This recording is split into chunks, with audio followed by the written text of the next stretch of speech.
Labą rytą, gerbiami LRT televizijos žiūrovai, ponios ir ponai. Taip pat žinau, kad šią konferenciją, kuri skirta Konstitucijos dienai ir jos tema Lietuva pagal Konstituciją, kur esame, mato ir šalies gimnazijų moksleiviai pilietiškumo pamokos metu, taigi labai malonu.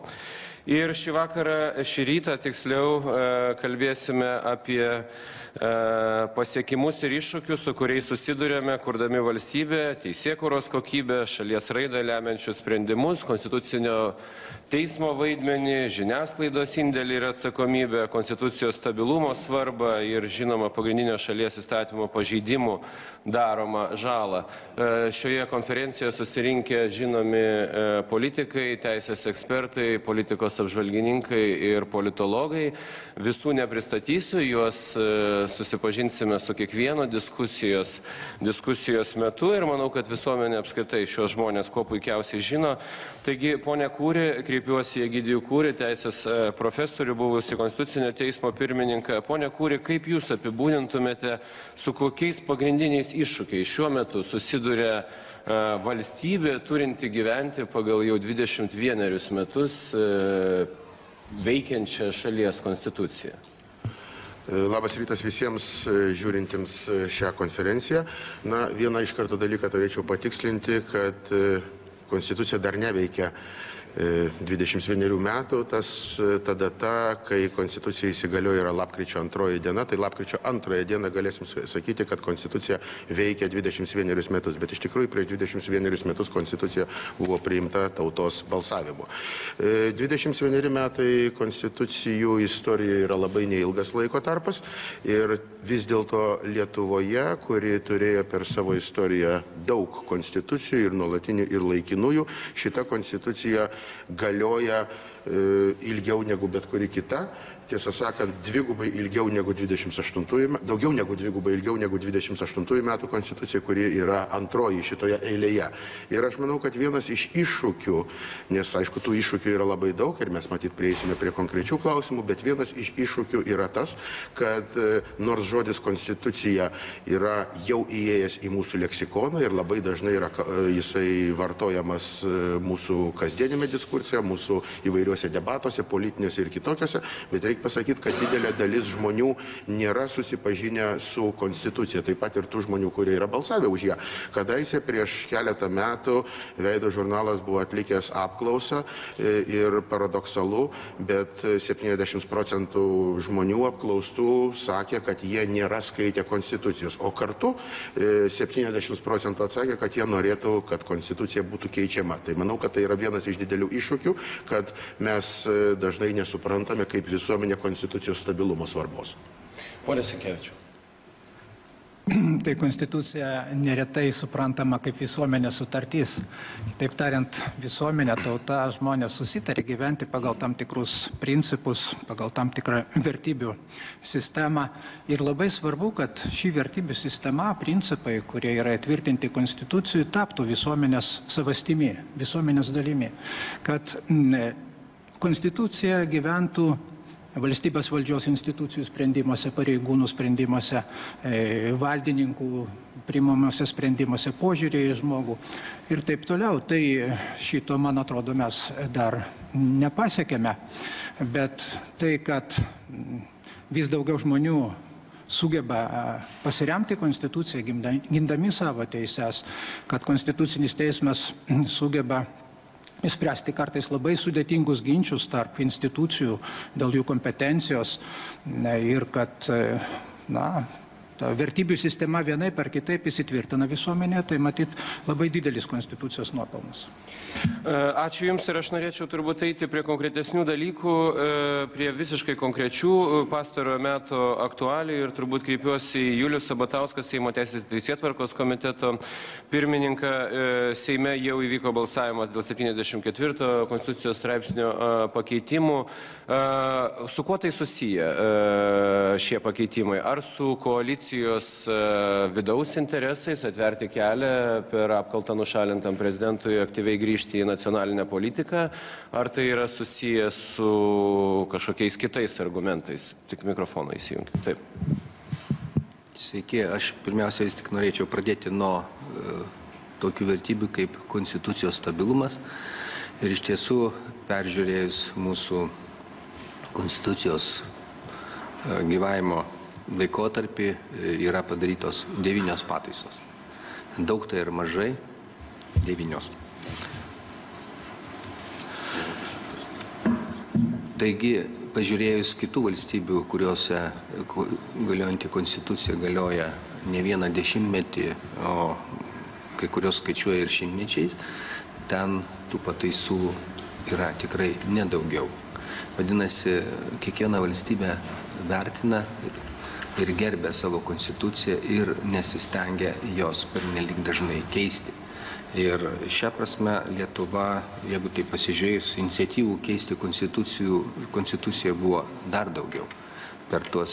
Vien per pastaruosius 12 metų tokių iniciatyvų buvo daugiau negu 100. Na, bet priimta tik tiek. Pirmoji pataisa konstitucijos buvo 1996 metų sausio 18 dieną ir paskutinioji buvo 2005 metais. Taigi mes jau 8 metai kaip ir gyvenam pakankamai stabiliai, bet nesakau, kad nebūna iniciatyvų. Iniciatyvų buvo per pastarosius tuos metus, buvo jau virš 30. Taigi dabar paskutinioji konstitucijos pataisa yra susijusi su žmogaus teisų teismo sprendimu įgyvendinimu.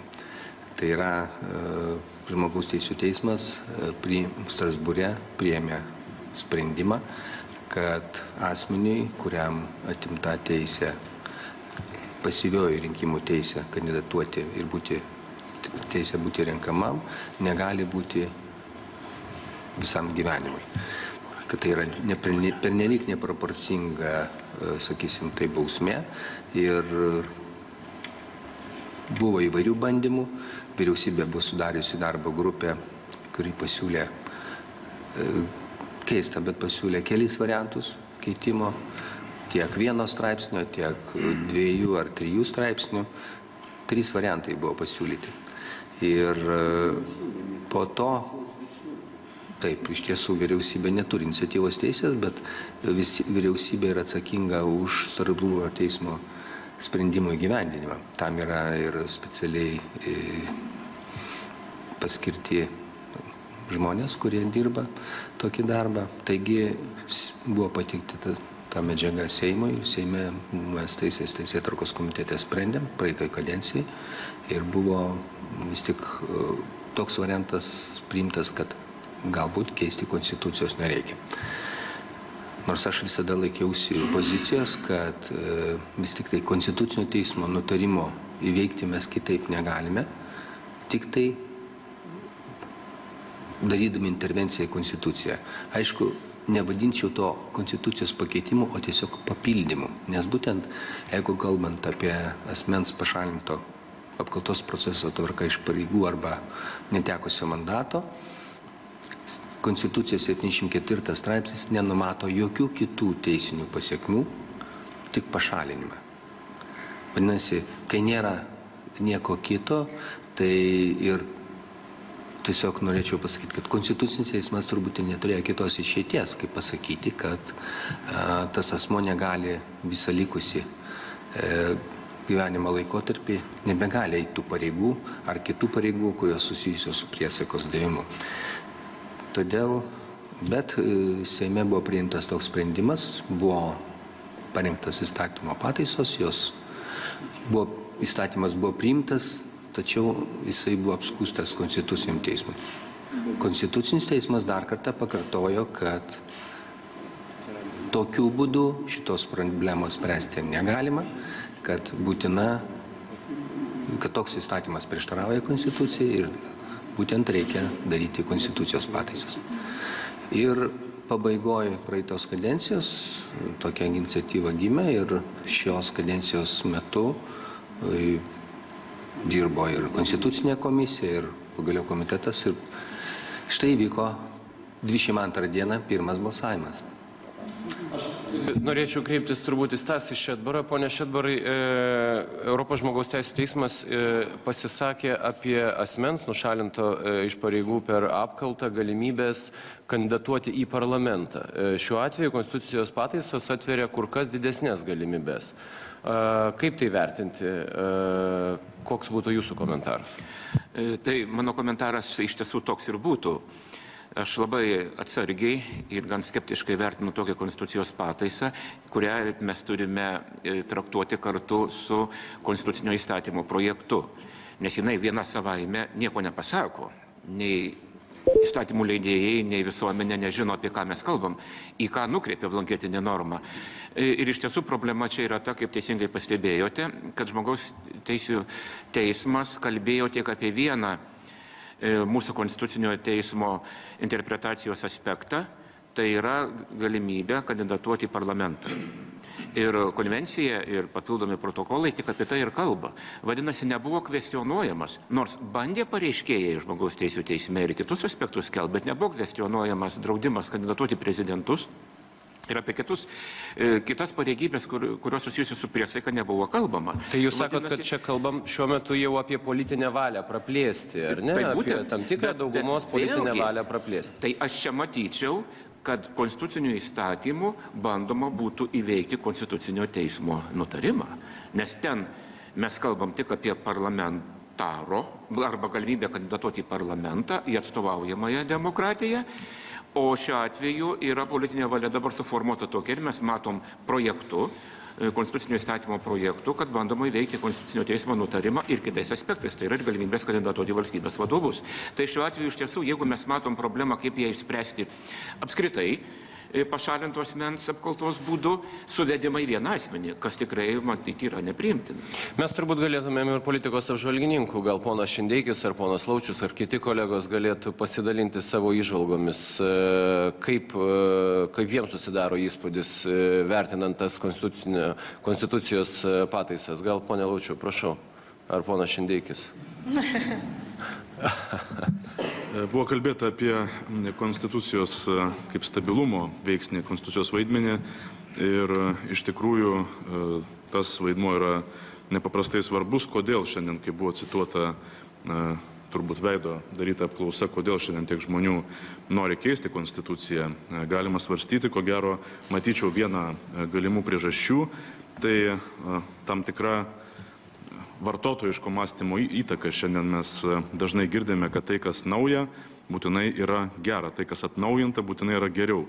Ir nors tas dalykas, ar tai būtų koks nors naujas dizainas, nauja navigacija, nauja programa, nebūtinai yra geresnė, patogesnė, gražesnė, bet kadangi jau atnaujinta, vadinasi, savaime suprantama, turi būti, kad ir geriau. Ir pagal šitą logiką, matyti, daugybė žmonių įsivaizduoja, kad ir konstitucija, kaip ir dantų pasta, nuolat reikia atnaujinti, kad ji būtų patrauklesnė. Darau tik prielaidą, aš negalėčiau dabar išsamiai argumentuoti ir laiko tam nebūtų, bet tas nuolatinis noras atnaujinti konstituciją, matyti, yra su tuo kažkiek susijęs. Žinoma, kalbant konkrečiai apie Rolando Pakso atvejį, reikėtų matyti ir kitų priežasčių išvelgti. Aš dabar tikrai nesimsiu interpretuoti teisinių argumentų, kurie pateikiami vienos ar kitos pusės. Politiškai žvelgiant, iš tikrųjų, teko kalbėtis ir su visuomenės nuomonės apklausų bendrovių vadovais, kurie sako, kad daugybė žmonių, kurie tikrai nebalsuotų už Rolandą Paksą, mano, kad reikėtų leisti jam kandidatuoti, nes kitaip jis tampa tarsi politinė sistemos auka ir tai kūrė jam dar tik tai tą nereikalingai populiarumo įvaizdį kaip aukai. Na ir, žinoma, galvojama apie tai, kad galbūt tai yra socialiai kažkaip neteisinga, politiškai neteisinga, tai kad jam uždrausta kandidatuoti. Kitaip tariant, kūriamas nepagrįstas aukos įvaizdis. Tai tik politinis argumentas, apie kurį kalba sociologai. Pone Šindeiki. Jeigu man būtų leista šiek tiek plačiau pakalbėti tą temą, tai reikėtų pasakyti, kaip aš matau tą situaciją iš tikrųjų, nes tie debatai dabar, kurie baigėsi parlamente, kaip jie prasidėjo. Mes turėjom situaciją, kai parlamento narių buvo visai eilė, kurie apskritai siūlė pakeisti konstituciją Seimo priimtų įstatymą. Mes turėjom labai paradoksalią situaciją, kadangi čia pradžioje nuskambėjo klausimas dėl galimybės švelnesnio keitimo konstitucijos negu 300 000 asmenų referendume balsų. Tai mes turime suprasti, kur mes esame, kaip valstybė, kurioje vietoje. Tie debatai demokratijos kūrimo, teisės viršenybės kūrimo Europoje pasibaigė prieš pusšimtį, prieš 100, prieš 200 metų, šiandien Lietuvoje tik prasideda. Ir tokiu momentu, kai mes turime tiek daug politinių interesų ir turime tiek daug nepaisimo teisės viršenybės, pakeisti sistemą keitimo konstitucijos yra labai pavojingi. Nes turime suprasti, kad mes esame unikali valstybė, esame pragyvenę sovietmetį. Sovietmetis yra reikšmingas ne tik tais tuo, kad jis sunaikino principinius žmogaus prigimtinės teisės, principinės nusavybės teisę, bet sunaikino ir mūsų intelektualumą. Mes šiandien sunkiai galime suvokti, kaip mūsų parlamente yra didžioji dalis parlamentarų, kurie patys nesuvokia konstitucijos ir priiminėja įstatymus, gausybė įstatymų, kurie prieštarauja konstitucijai. Dėl to aš ir kaip teisininkas, sakyčiau, kaip advokatas, niekada sutikčiau su tuo, kad būtų žeminamas slenkstis keitimo konstitucijos tuo metu, kai šalyje vyksta tik debatai dėl jos viršenybės. Manau, kad mes turim tos debatus, kurie Europoje pasibaigė yra prieš šimtmečius, pabaigti Lietuvoje, o tada galim galvoti, kad galbūt pas mus taip pat gali būti lengvesni mechanizmai to dalykų keitimo.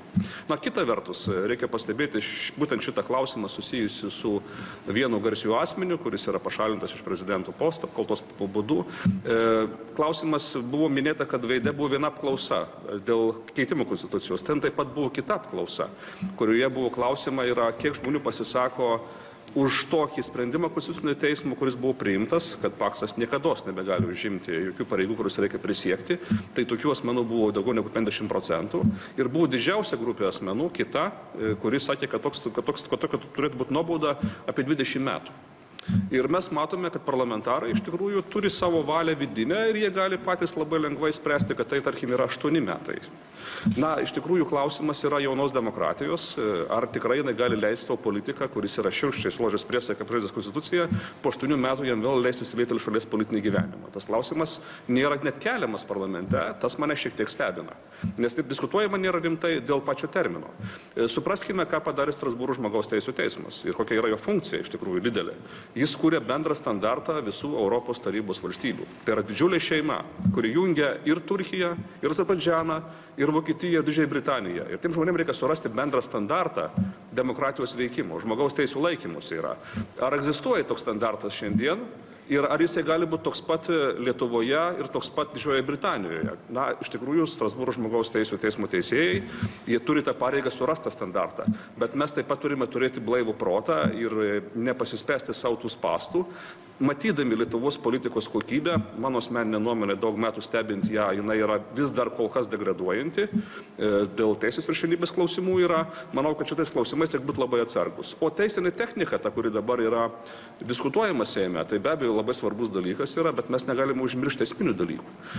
Čia šalia yra labai netoli už kelių šimtų metrų Gavono rajonas, gatvė, kurioje gyveno žmogus, kuris buvo garsiausias Talmudo interpretatorius. Mes taip pat turim problemą šiandien su sugebėjimu interpretuoti savo konstituciją pagal vakarų demokratijų standartus. Ir tuos gebėjimus mūsų parlamentas šiandien yra daugeliu atveju praradęs. Labai gaila, kad tie žmonės, kurie čia gyvenę ir yra geriausiai pasaulyje savo srityje, tos dvasios nesugebėjo perduoti dabartiniams lietuviams. Pabaigiant, dar priminsiu vieną dalyką. Dėl konstitucijos iš tikrųjų neužmirškime, kad šita valstybė turėjo labai tvirtą teisinę sistemą. Nepamirškime vienos labai svarbios bylos, kurios Lietuvos intelektualas, inteligentas, rašytojas, kultūros žmogus Rusijos senate, caro Rusijoje laimėjo bylą prieš Rusijos senatą dėl lietuvių kalbos vartojimo. Tai yra apskundęs slaptus aplinkraščius išleistus caro dėl draudimo lietuvių kalbos. Ir žmogus teisinė pagalba pasiteikęs advokatą Gaufmaną, kuris buvo lietuvių kilmės, iš Lietuvos kilmės, rezidavo Rygoje, laimėjo Rusijos senate bylą ir pripažino teismas, kad jokie caro aplinkraščiai nėra teisės aktas Rusijoje. O šiandien kartais mūsų parlamentarams dar iškyla klausimas, ar aktai, kurie yra žemesni už Konstituciją, jau ne už carą, už Konstituciją, taip pat Lietuvoje gali turėti Konstitucijos galią. Tai va šitos diskusijos plotmėje ir norėčiau pasakyti, kad nuo to, kaip bus išspręstas tas klausimas ne tik techniškai, teisiškai, bet ir terminų klausimas taip toliau, tai ir parodys mūsų parlamentarų valią, iš tikrųjų, ar jie supranta šitos valstybės demokratijos išsivystymo lygmenį ir tos rizikos, kurios gali iškirti dėl vieno ar kito sprendimo. Pone Makaraityte. Sveiki, labą dieną. Aš iš tikrųjų, kolegos, klausausi ir norėčiau pratęsti tą mintį. Jūs sakote, kad Lietuvos parlamentarai negeba interpretuoti Konstitucijos tinkamai. Aš netgi sakyčiau, kad jūs čia per gerai apie juos galvojate. Aš manau, kad iš tiesų yra negebėjimas artikuliuoti politinės valios.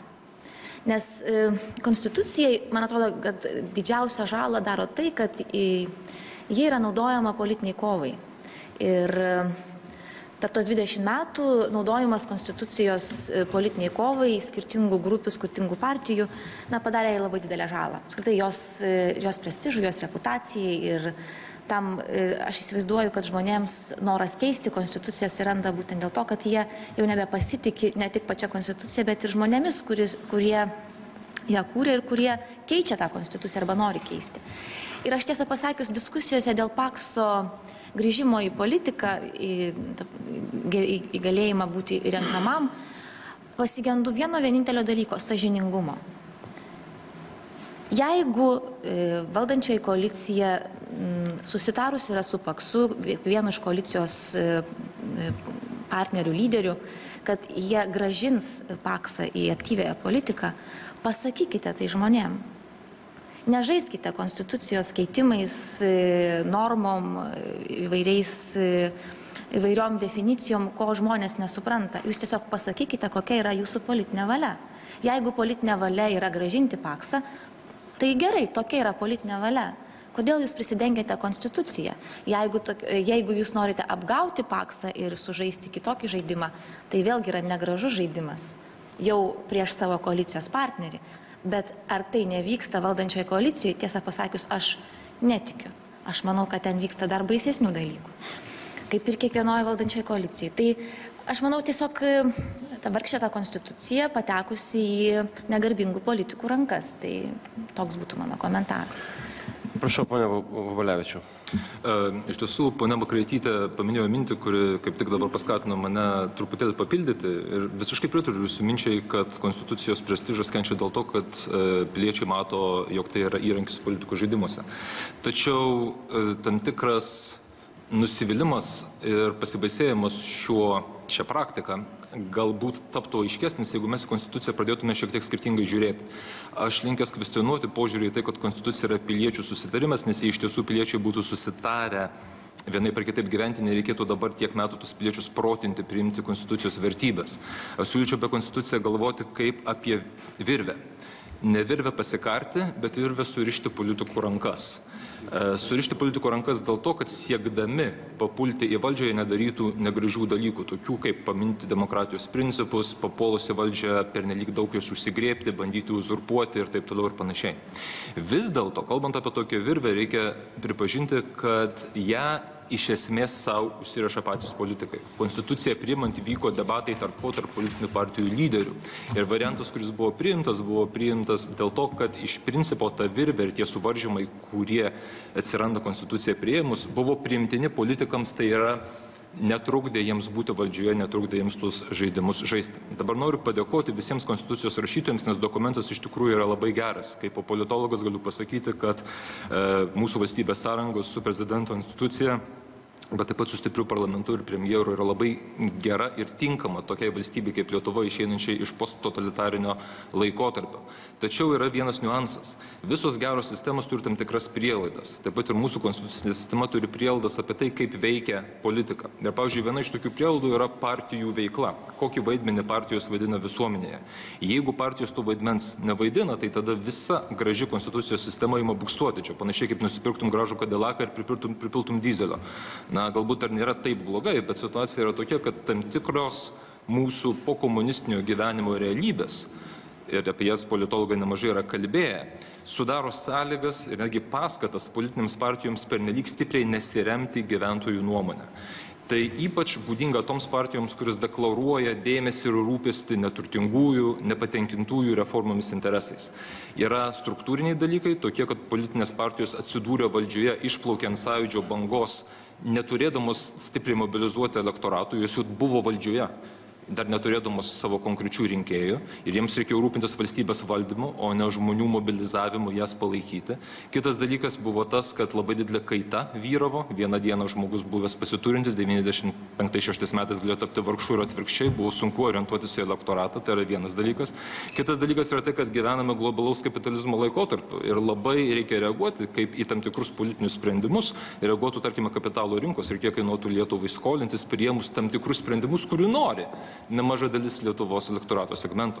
Taigi, ką mes turime gražią ir tikrai optimalią šiuo metu konstitucinę sąrangą su jos dalyviais, kurie dėl objektyvių priežasčių negali išpildyti tos sąrangos kelimų reikalavimų. Ir iš čia atsiranda labai didelis nepasitenkinimas konstitucija. Aš pritariu minčiai, kad yra tam tikras novatoriškumo troškimas kaip naujos dantų pastos, tačiau manau yra daugiau, yra didelis nepasitenkinimas status quo, kuris kyla dėl to, kad pamatinės konstitucijos prielaidos, tokios kaip partijų vaidmuo, nėra realiai vykdomos gyvenimo. O tai nėra vykdoma taip pat ne dėl to, kad visi politikai būtų kažkokie tironai, o dėl to, kad mes neseniai diskutavom su Lenkijos politologais Jogailos universitete, Lietuvos Lenkijos politologai, ir pastebėjom, kad tiek Lietuvoje, tiek ypatingai Lenkijoje politinės partijos, kurios atstovauja plačiam nepasiturinčiųjų žmonių interesų, neišgyvena. Strategija šiuo metu išgyventi dėja nėra mobilizuojanti rinkėjus ir labai tiksliai spindinti jų valią. Ir čia, aš manau, yra didžiausia problema. Konstitucija yra gera, bet kai kurios detalės tiesiog mūsų pokomunistinė visuomenė neveikia. Gal šiek tiek sugrįžkim prie to, ką kalbėjom, ponė Sabatauskai. Tai keletas dalykų, kas nuskambėjo. Pirma, tai yra terminas. Kaip jis buvo diskutuotas ir iš kur jis atsirado? Turiu omeny apie galimybę per apkaltą nušalintam asmenį vėl kandidatuoti pagal jūsų pataisą ir į parlamentą, ir į prezidentus. Pirmiausia, terminas atsirado tos darbo grupės vyriausybės, būtent specialistų, ekspertų vienas iš pasiūlytų terminų. Ten buvo, man atrodo, 10 ir 12 metų tokie terminai. Toliau Konstitucijos komisijai buvo diskutuota, taip pat tiek komisija, tiek komitetas paprašė vėl universitetų nuomonės, universitetai taip pat teikė savo nuomonę su terminais. O dabar aš pirmiausia norėčiau dar reaguoti dėl to, kas susijęs su priesaika. Nepamirškim, kad mes turime įgyvendinti ne tik Strasbūro teismo sprendimą, bet mes turime įgyvendinti taip, kad Konstitucinio teismo nutarimas neliktų nuošaliai. Mes turime atsižvelgti į Konstitucinio teismo nutarimą. Būtent jame pasakyta apie asmenis, kurių pareigybė susijusi su prasideda pareigos po priesaikos davimo, o ta priesaika nurodyta Konstitucijai. Todėl mes būtinai turėjome atsižvelgti į tai ir nurodyti, kad toms pareigybėms taikoma, kurių pradžia susijusi su priesaikos davimu. To Strasbūro teismo sprendimo nėra, bet yra Konstitucinio teismo nutarime. Dabar ponė Makartytė truputį painioja pasekmės su priežastimis. Nes priežastis įvardinta aiškiai, kodėl reikėjo keisti. Aš paminėjau istoriją. Praeitos kadencijos Seimas nusprendė, kad nereikia konstitucijos pataisų. Tam užtenka įstatymo. Deja, įstatymas buvo pripažintas, kartoju dar kartą, prieštaraujančių konstitucijai. O todėl ir pataisoje atsiranda dar tas nurodymas dėl priesaikos. Konstitucijoje nurodytos priesaikos. Ir dabar terminas, taip, Konstitucijos pataisoje nėra termino. Nes tiek ekspertai, tiek universitetų siūlymai buvo dėl įvairių pareigybių, o tai reikštų, kad apimtų net keletą Konstitucijos straipsnių arba skirsnių netgi. Jeigu kalbėti apie įvairias pareigybės, pradedant Respublikos prezidentų, Seimo nariais, baigiant vyriausybės nariais bei teisėjais, konstitucinio teismo, aukščiausio apeliacinio, tai mes iškart pamatysim, gal apimta bus 6 konstitucijos skirsniai. O dar viena vertybė yra tai, kad bet kokios pataisos turi būti kuo minimalesnės. Tai yra intervencija į konstituciją, mano įsitikinimu, turi būti minimali. Jis neturi apimti iš karto. Taip buvo istorijoje, kai Seimas darė kompleksinę konstitucijos pataisą, tai yra 2005 metais, kai buvo priimamas, 2003 metais, kai buvo priimamas ir konstitucinis aktas dėl narystės Europos Sąjungoje ir taip pat buvo palietęs ir kitas vietas. Tačiau tai buvo susijęs su mūsų jungimusi į kitų valstybių sąjungą. O tai siejosi ir su konstituciniu aktu nesijungimu į jokius kitus junginius dėl Lietuvos konstitucinį įstatymą 91 metų, konstitucinį aktą dėl nesijungimo posovietinės rytų sąjungas, dėl įsigaliojimo tvarkos ir taip toliau. Taigi, pačioj pataisoj termino nėra. Ir diskutuodami komitete vis tik tai pasižiūrėjom, atsižvelgia į Konstitucijos komisijos pasiūlymus, jie siūlė visiems 8 metus Konstitucinė komisija visom pareigybėm ir nustatyti vienam straipsnį, vis tik tai pagalvojom, kad ko gero gali būti įvairių traktavimų ir įvairių terminų įvairioms pareigybėms. Norėčiau, ponas Sinkevičius, profesoriau, jūsų nuomonė, kaip viskas yra šiuo metu apiforminta? Ar jūs turite priekaištų tam, kaip ši pataisa yra suformuluota ir kad toliau visa esmė, o esmė yra detalėse, terminuose, yra paliekama įstatymų, jo ne konstitucijai? Aš suprantu, kad įstatymų leidėjai pasirinko šitą variantą, matydami kaip vienintelį kelią įvykdyti Strasbūro teismo sprendimą. Nes tie variantai, kurie buvo siūlomi įrašyti konkrečias datas į atskirus konstitucijos straipsnius, akivaizdu buvo, kad Seime nebus reikiamas daugumos padaryti tą konstitucijos pataisą. Tai vienas iš variantų įrašyti visiškai naują nuostatą, blanketinę normą ir nukreipti į konstitucinį įstatymą. Tai čia aš matau 2 problemas. Pirma, tai draudimo laikotarpis, pats draudimo laikotarpis. Jis turi būti ne šiaip savo, kaip mes sakom, abstrakčiai proporcingas. Jis turi būti sąžiningas. Jis turi atspindėti pažeidimo laipsnį. Tai tarkime, asmuo, kuris šiurkščiai sulaužė konstituciją, pažeidė priesaiką, ar 8 metų draudimas yra adekvatus tam pažeidimui. Mano galva, jis nėra adekvatus. Tai dabar antras dalykas, kad čia nuskambėjo įdomi mintis, kuri rodo irgi tam tikrą konstitucijos sampratą. Kad štai 74 straipsnė dabar, kuris galioja, yra tik tai viena sankcija, pašalinimas iš pareigų ir nėra jokios kitos sankcijos. Bet yra kita sankcija. Tai konstitucija turi, čia aš turiu gal truputį daugiau aiškinti, ne tik vadinamą tą eksplicitinį atvirą reguliavimą, bet turi ir vadinamą implicitinį reguliavimą, tą vertybių sistemą, kurią būtina atskleisti. Tai štai po to, kai Konstitucinis teismas pasakė, konstitucijoje yra draudimas ir tas draudimas yra tas, kad asmuo negali užimti pareigų pašalintas iš konstitucijos, išgirsti dabar, kad nėra konstitucijoje tokio draudimo, tai reiškia išgirsti, kad Konstitucinis teismas kažką sugalvojo, ko nėra konstitucijoje. Tai štai mes matome irgi, kaip galima žiūrėti, vertinti konstituciją, ją suvokti, aiškinti ir taip toliau. Tai dabar, jeigu grįžtume prie tos siūlomos pataisos, tai jį padės įspręsti Strasbūro teismo nutarimo įgyvendinimo dalyką, bet terminas yra neproporcingas, bet kita vertus, pažiūrėkime, reiškia, ar atsakingai netgi ta pataisa daroma. Štai aš galiu kreiptis į čia esantį Seimo Teisės Teisėtvarkos komiteto pirmininką ir priminti jam, kad šitoj salėje prieš mėnesį buvo atkreiptas dėmesys ir čia diskusija vyko tarp teisininkų, kad ar komitetas turės teisę teikti tą naują pataisą. Ir buvo labai aiškiai pasakyta, negali teikti komitetas, nes jis iškreipia 1/4 Seimo narių valią, nes 1/4 Seimo narių ką pasiūlė? Įrašyti labai konkrečius terminus, įrašyti į konkrečius straipsnius ir jie išreiškia iniciatyvą. Tai yra 306 žmonės, Seimo nariai. Dabar ką padaro komitetas? Jis suformuluoja visiškai naują pataisą, visiškai naują turinio pataisą ir savo komiteto vardu pateikia Seimui svarstyti. Tai jeigu kyla abejonė, ar tai atitinka konstituciją, tai aš suprantu, ir ta abejonė iškelta prieš mėnesį, prieš pusantro mėnesio, tai aš suprantu, kad Seime esanti etikos procedūrų komisija, kartuoju, procedūrų komisija, jį turi reaguoti, jį turi svarstyti, Seime turi vykti diskusija. Negalime neatsakingai paleisti tokios pataisos. Tvarko, dar vienas klausimas apie būdą, kaip tai pateikti, ar pats būdas pataisos pateikimo yra konstitucinis. Na, ponė Sabatauskai, trumpai. Tiesa, man turbūt vienas iš keistesnių dalykų šitoj istorijoje būtų tai, kad apskritai žmogus šiurkščiai sulaužęs, šiurkščiai pažeidęs konstituciją, sulaužęs priesaiką, tampa Seimo nariu, gali tapti Seimo pirmininku ir priimti ministrų kabineto priesaikas.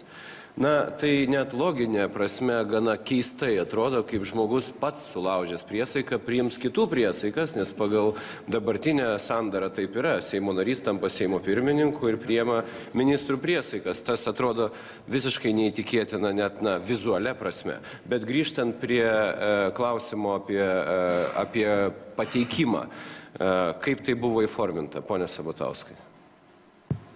Ar komitetas turi, ar tai galima vertinti, jūs aišku vertinat kaip Seimo narių grupės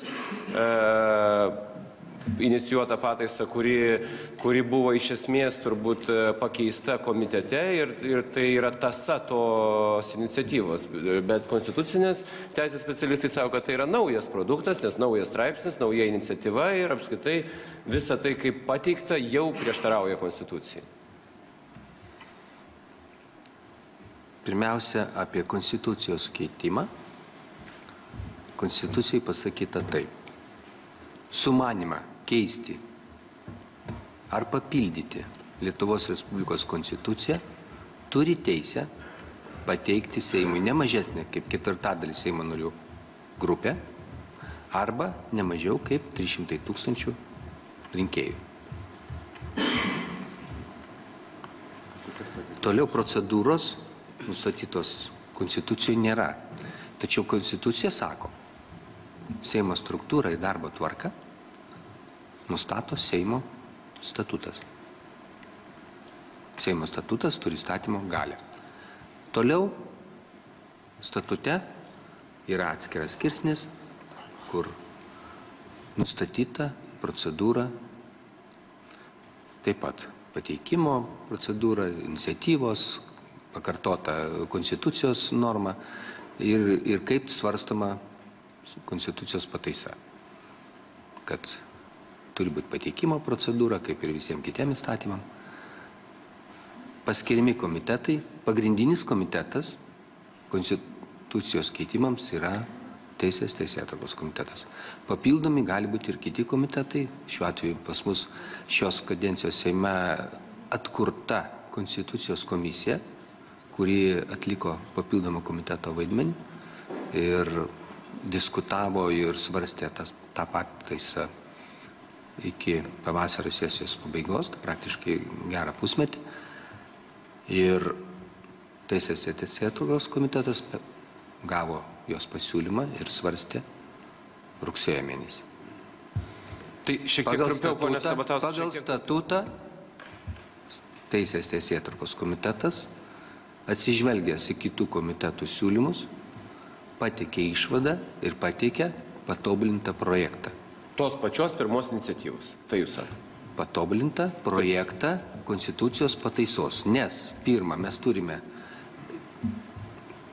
kad tas tikslas, idėja, tos konstitucijos pataisos, sumanimas, kaip parašyta konstitucijai, būtų įgyvendinta. Kitas, kad konstitucijos pataisa dėrėtų su kitomis konstitucijos, su visa konstitucija, kad neprieštarautų, pagaliau atsižvelgti į, kaip minėjau, konstitucinio teismo nutarimą, kad neprieštarautų ir panašiai. Todėl komitetas turi ne tik teisę, bet ir pareigą taisyti tą tekstą ir pateikti Seimui tokį, kad būtų dėrėtų su visa konstitucija. Taigi, ponė Sinkevičiau, labai trumpai. Suprantu, pono Sabatausko mintis yra labai aiški. Esmė ne straipsnėje, kurį keičiame, bet idėjoje, kodėl keičiame. Ir tai yra aukščiau nei konkretus straipsnis. Jeigu tikslas buvo įgyvendinti Europos žmogaus teisų teismo sprendimą ir pirma pataisa buvo būtent dėl to inicijuota Seimo narių grupės ir komitetas ją pergromulavo, jeigu taip galima pasakyti, pakeitė straipsnį, bet idėja liko ta pati. Šis paaiškinimas dar kartą rodo, kad stokojama konstitucijos aiškinimo suvokimo. Konstitucija bandoma aiškinti taip, kaip yra nustatyta Seimo statute. Bet konstitucija negali būti aiškinama remiantis įstatymais, negali būti aiškinama remiantis statutais, konstitucija turi būti aiškinama remiantis tik ją pačią. Tai štai dabar kokia esmė. 1/4 Seimo narių inicijuoja konstitucijos pataisą. Aš suformuluoju kitą. 1/4 Seimo narių inicijuoja konstitucijos pataisą, vietoje 141 Seimo nario nustatyti, kad Lietuvoje yra Seime 101 Seimo narys. Tai yra 1/4 iniciatyva. Šitą iniciatyvą nukeliauja į komitetą ir komitetas patobulina, nustato, kad Seimas susideda iš 241 narių. Tai ar čia yra pataisos tobulinimas, ar čia yra visiškai kita iniciatyva? Tai štai šiuo atveju iniciatyva pirminė kokia buvo? Tik tai leisti kandidatuoti į parlamentą, keisti kitus straipsnius, ne į prezidentus. Dabar atsiranda visiškai naujas tekstas. Ir štai, jeigu šitą visiškai naują tekstą pateikia komitetas, tai komitetas nesudaro 1/4 Seimo narių, ne jie išreiškia tą iniciatyvą. Bet esmė yra ne tik tai. Jeigu kyla diskusija, štai tarp teisininkų netgi ir tarp mūsų čia, ar nereikia šito išdiskutuoti, paskui teikti pataisą? Kas įvyks? Jūs priimsite dabar konstitucinę pataisą, bus kreiptas į konstitucinį teismą, asmuo bus išrinktas jau į parlamentą, tarkime, teismas pripažins, kad tai prieštarauja konstitucijai, kam reikia eiti tokiu keliu. Čia tiesiog trūksta atsakingo požiūrio į tas procedūras, kurios turi būti atliktos. Štai čia esmė. Prieš einant prie kitų temų, ponė Sabatauskai, dar trumpai galite atsakyti. Bus labai įdomi byla konstituciniam teisme, galiu pasakyti. Bet ar jos reikia teisme? Ar negalima prieš tai išdiskutuoti, kad nebūtų tos bylos įdomios bylos? Aš noriu pakartoti konstitucijos normą. Sumanimą keisti konstituciją. Jūs akcentuojate žodį sumanimą. Taip, ir pateikti turi 1/4 Seimo narių. Deja. Pone Kūrė, labai trumpai. Aš galiu pasakyti, kad jūs aiškinote konstituciją, tarsi jūs būtumėte konstitucinis teismas. Konstitucinis teismas panašią bylą yra sprendęs 97 metais ar 98. Situacija buvo, ten ne konstitucijos pataisos klausimas buvo, bet irgi pradinės valios pakeitimo. Tuometinis Respublikos prezidentas pateikė kandidatą į laikinuosius generalinius prokurorus. Seime buvo nuspręsta tą Respublikos prezidento dekretą irgi truputėlį paredaguoti, pataisyti. Ir buvo paprasčiausiai ta kandidatūra išbraukta ir įrašytas kitas asmuo ir tas kitas asmuo buvo pakirstas. Byla atsidūrė konstitucinėme teisme ir atsakymas yra aiškus. Aš manau, kad savotiškai daug ką pasako Teisės departamento, Seimo kanceliarijos Teisės departamento išvada dėl šitos pataisos, kuri rodo, kad Seimo teisininkai, kurie turėtų jums patarti nedaryti klaidų, grubių šiuo atveju klaidų, šitie teisininkai nėra savarankiški. Tai išvada užima 1,5 eilutės ir joje parašyta, kad mes negalime pateikti jokios išvados. Tai teisininkams žinantiems tas procedūras daug ką pasako apie tokių teisininkų apgailėtiną padėtį savarankiškumo aspektų. Aš tikiuosi, kad mes sugebėsime pajudėti nuo 74 konstitucijos straipsnio tolyn, bet prašau, ponė. Mano manimu, tikrai nekorektiškas pavyzdys, nes tame pavyzdyje buvo pakeista pavardė. Tai jau tikrai, iš tikrųjų, iš esmės keičia esmę. Tvarkoj. Ir neturi teisės tokios, nes jeigu prezidentas teikia dekretu kandidatą į tam tikras pareigas, tai nei Seimo kanceliarijoje, nei kažkas kitas negali pakeisti įrašydamas kitą pavardę. Dar vienas, manau, kad šios diskusijos vertas objektas, tai yra Seimo statuto pataisos, kurios taip pat plačiai diskutuojamos. kuriuose yra numatyta, kad jeigu parlamentas nepritarė tam tikros Seimui atskaitingos institucijos metinėje ataskaitai, parlamentas priema nutarimą, kreipiantis jeigu kalbam apie generalinį prokurorą, kreipiantis į prezidentą atleisti šį asmenį iš pareigų. Kai kurie konstitucijos specialistai ir ekspertai, tarp jų Egidijus Kūris, įžvelgia, kad taip yra pažeidžiamas valdžių santykis, grubi intervencija į konstitucijoje numatytą valdžių sąrangą. Tai gal, ponia Kūri, nuo jūsų ir pradėkim, kaip jūs vertinate statuto pataisas ir kokias jūs grėsmės įžvelgiat? Na, kad vėl neužstriktumėm prie kito klausimo labai ilgai, artimiausią pusvalandį, aš pasakysiu bendrą savo vertinimą ir ne tik tai savo, bet tą vertinimą, kuris atitinka konstitucinę doktriną. Seimo statutas šiandien yra labai ydingas. Pagal konstituciją Seimo statutas gali nustatyti tik 3 dalykus: Seimo struktūrą, darbo tvarką, tuo pačiu reiškia įstatymų leidybos procesą ir apkaltos procesą. Jisai negali sukurti jokių priedermių tretiesiams asmenims, jeigu taip galima pavadinti, kitoms institucijoms. Tais atvejais, kai Seimo padaliniai arba pats Seimas turi sukurti kokias nors pareigas kitiems asmenims, yra leidžiamas įstatymas. Antikorupcijos komisijos įstatymas, Seimo laikinųjų tyrimų komisijų įstatymas ir taip toliau. Dabartinis mūsų Seimo statutas yra, aš manau, kad tik tai tegul apskundžia į Konstituciniam teismui, manau, kad būtų prognozuojama baigtis tos bylos. Dabartinis mūsų Seimo statutas, jisai nustato daugelį dalykų, kurie turi būti įstatyme. Tame tarpe Seimo narių atlyginimus, tame tarpe lėšas skirtas parlamentiniai veiklai. Reikia pasakyti, kad Seimo statutas nėra įstatymas. Jis turi įstatymo galę, bet jo nepasirašo ir negali vetuoti prezidentas. Tai yra aktas išimtas iš valdžių padalymo schemos, dėl to jame negali būti labai daug ko. Šiuo atveju Seimo statuto pataisos buvo tokios, kad jos sukuria prezidentai priedermę, prezidentui, kaip konstitucija vyriška giminė rašoma, sukuria priedermę reaguoti į atitinkamą Seimo priimtą aktą. Ne politinį pareiškimą, ne kažkokią deklaraciją, bet į Seimo nutarimą, kuris yra teisės aktas. Ir šitokios priedermės reaguoti, teigiamai ar neigiamai, kitas klausimas, bet statutas negali sukurti. Antras labai svarbus aspektas, kad prokuroro institutas, nes tai buvo taikoma prokurorui, prokuroro institutas buvo pakoreguotas konstitucija iš esmės, buvo padaryta 2003 metais konstitucijos pataisa, kuri įtvirtina prokuroro nepriklausomumą, tame tarpe nuo politinės institucijos Seimo. Ir į tą intenciją, kuri buvo 2003 metais, dabar yra numota ranka. Tengi konstitucija įrašyta labai aiškiai. Prokuroro skirimas, atleidimas, tai yra įstatymo reguliavimo dalykas, ne Seimo statuto. Jeigu jūs paimsit prokuratūros įstatymą, tai jūs nerasite tokio pagrindo, kurį įrašyte į Seimo statutą. Aš manau, kad kiti teisininkai galės papildyti. Manau, kad Seimas padarė grubę klaidą. Bet ar jūsų nuomonė, prezidentė, vis tik statuto pataisose yra įpareigojama reaguoti? Seimas tiesiog įpareigojamas, tarsi kreiptis, o prezidentė yra laisva reaguoti, ar ne? Jeigu tai būtų politinis pareiškimas, tai yra vienas dalykas, bet tai yra Seimo nutarimas. Seimo nutarimas nėra politinis pareiškimas. Pone Šedbarai. Čia galima žiūrėti plačiau ir galima žiūrėti konkretaus pareigūno, generalinio prokuroro aspektų. Jeigu žiūrėti generalinio prokuroro aspektų, tai yra irgi konstitucinė figūra.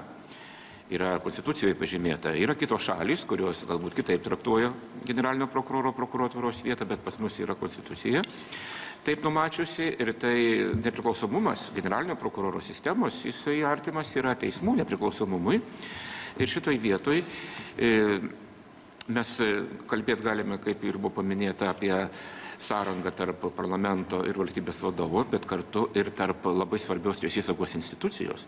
Šitoj vietoj akivaizdus bandymas daryti politinę įtaką, nes ataskaita pagal statutą teikiama kasmet, jinai turi būti tvirtinama, ir šitoj situacijoje generalinis prokuroras gali būti įtakojamas politikų su ta grėsme, kad štai kuriais nors metais nebus patvirtinta ataskaita, ir tada iškyla štai generalinio prokuroro tokios statuso, tam tikrą prasme abejonė dėl jo statuso. Tarp valstybės vadovas yra laisvas apsispręsti, tačiau kita vertus vertus, įsivaizduokim, kaip turi dirbti sistema ir jos vadovas, kada yra išsakoma tokia pozicija, o kartais jinai išsakoma ne dėl to, kad į darbas vienoks ar kitoks, o dėl to, kad tokia yra politinė valia. Tačiau yra kitas aspektas, kurį mes įrašėme taip pat į kreipimąsi į Konstitucinį teismą, nes Konstitucija labai aiškiai atskiria du dalykus. Jūs jau kreipėtės į Taip, jau yra registruotas ir priimtas. Tai atskiria du dalykus institucijų ir jų vadovų, kurių vadovus skiria teismas pats. Ir labai aiškiai Konstitucija atskiria tų institucijų vadovus, kur duoda tik tais pritarimą. Tai pačioje Konstitucijoje šitas yra. Ir visgi mes turime žiūrėti į valstybės institucijų vadovų tam tikrą savarankiškumą atliekant savo funkcijas ir kitų, yra įvairių ir kitų institucijų vadovų, kurie skiriami tam tikrai kadencijai. Jų veiklą reglamentuojančiuose teisės aktuose tokio atleidimo pagrindo nėra. Tai bet kurios institucijos, kurios vadovą net ir skiria, o to labiau, jeigu tik Seimas pritarė, jo darbas, nors ir paskirtas, sakykime, 5 metų kadencijai, visą laiką tampa priklausomas nuo politikų valios, daugumos pasislinkimo net ir per tą kadenciją. Tai stabilumui valstybės institucijų, veiklos stabilumui, tai yra didelė grėsmė. Pone Sabatauskai, du dalykai. Pirmas dalykas, kam apskritai reikėjo keisti statutą, jei jis ir jūsų nuomonė, suprantu, iš esmės nesukuria jokių nei pareigų prezidentui, nei realiai sukuria prielaidas atleisti generalinį prokurorą. Juk jeigu Seimas nepritarė ataskaitai, kaip jūs ir pats sakėte iš tribūnos, pareigūnas jūsų nuomonė turėtų žinoti, kaip elgtis. Tai jau yra tam tikra politinė valia. Jeigu Seimas dar nori priimti kažkokį aktą, jis visada gali priimti nutarimą, raginantį generalinį prokurorą atsistatydinti. Kam reikėjo keisti statutą, sukuriant tam tikras prielaidas? Ir antras klausimas iš karto būtų, galbūt visam parlamentui reikėtų kreiptis į Konstitucinį teismą, juk kovo mėnesį, pavasarį yra tvirtinamos daugybės institucijų ataskaitos Seime. Ir esant tokiems Seimo pakeitimams, Seimo statuto pakeitimams, mes tai galime turėti situaciją, kad 10 institucijų ar 5 institucijų vadovai bus pakabinti ore iki Konstitucinio teismo išaiškinimo. Tai pirmas ir antras klausimas. Iš tikrųjų, statute yra nustatyta, kad institucijos teikia savo ataskaitas. O tokių institucijų yra bene 21. Kurios yra atskaitingos Seimui. Įvairiai jų vadovai skiriami, vienų institucijų vadovai arba visa institucija, jeigu ir tai kolegiali skiriama Seimo. Yra kai kurių institucijų vadovai skiriami Seimo prezidento teikimu, kitų skiriami prezidento su Seimo pritarimu. Taigi yra 3 variantai, sakysim taip.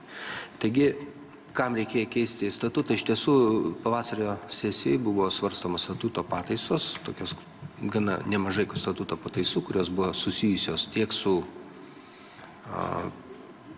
dabar jau pirmininkavimu Europos Sąjungos tarybai ir kitos pataisos ir aišku, kiekvienas Seimo narys, Konstitucijoje tai pasakyta, turi teisę, iniciatyvos teisę teikti įstatymo ar kitų teisės aktų pataisas.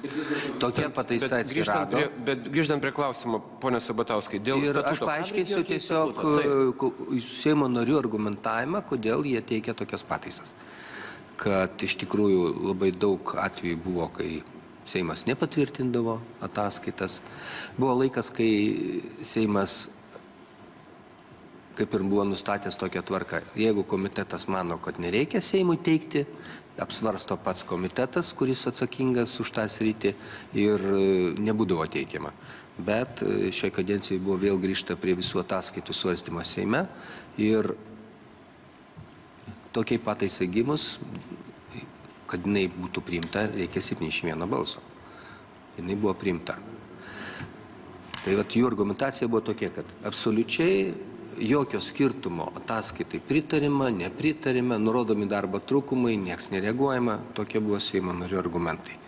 Dabar dėl pasiekmių. Iš tikrųjų, aš sutinku, kad Seimo statuto pataisa nustatanti, kad jeigu ataskaitai nepritarima ir Seimas, tarkim, nurodo atleisti tą vadovą, nesukuria teisinių pasiekmių, kadangi kiekvienos institucijos darbą reguliuojančiam teisės akte, šiuo atveju įstatyme ar kitam, yra nustatyta skirimo ir atleidimo tvarka.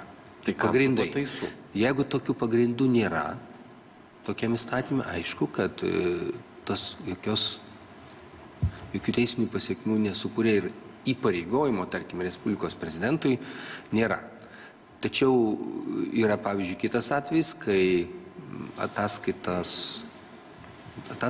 nepatvirtinus, statutė yra tokia dar norma, pradedama nepasitikėjimo procedūra vadovo. Nepasitikėjimo procedūra yra šiek tiek jau kitoks variantas, tai turi būti pateikimi argumentai, turi būti pateikimi klausimai, kuriuos vadovas turi atsakyti ir jeigu Seimo netenkina tie atsakymai, tada vyksta balsavimas. Tvarkoj, pone Sabatauskai, dar vienas dalykas, ką klausiu antrų klausimų, dėl viso Seimo kreipimuose. Jūsų nuomonė, tai nebūtų prasminga? Seimo kreipimuose į Konstitucinį teismą. Dabar kreipiasi grupė narių, žinom, kad tai gali užtrukti labai ilgai, daugiau nei metus, pavyzdžiui, o pavasarį tvirtinama daugybės valstybės institucijų metinės ataskaitos parlamente. Aišku, Seimo kreipimasis pagreitintų procesą. Jūs gal tai inicijuosit? Yra iniciatyva, bet... Aš galiu papildyti. Bet Konstitucinis teismas iš tikrųjų neturi pareigos greičiau svarstyti, tačiau iš tarp institucinio tokio pagarbos, iš tų tradicijų, kurios jau buvo susikūrusios, Konstitucinis teismas pakankamai greitai per keletą mėnesių išnagrinėja tokį kreipimąsi. Tuo labiau Seimo kreipimasis sustabdo to teisės akto galiojimą. Taigi,